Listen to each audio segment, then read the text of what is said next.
నీకు తెలుసా, ఒకసారి నిజంగానే మంచుతో చేసిన వాద్యాలతో మ్యూజిక్ కచేరీ జరిగింది. అవును, అది అసలు ఐస్ మ్యూజిక్. 1867 నార్వేలో ఒక రిమోట్ గ్రామం చలిలో బయటకు రావడం కూడా కష్టమే. అప్పుడు ఒక సంగీత కళాకారుడికి పిచ్చి ఐడియా చెప్పాడు.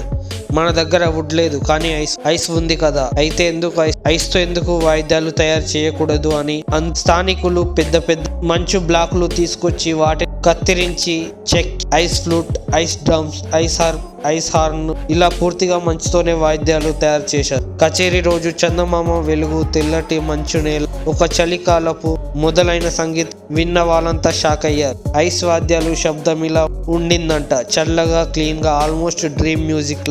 ఒకటే సమస్య, పర్మనెన్స్ చివరి స్టేజ్ అయితే వేడి వల్ల అర్ధ వాయిద్యాలు కరిగిపోయాయి.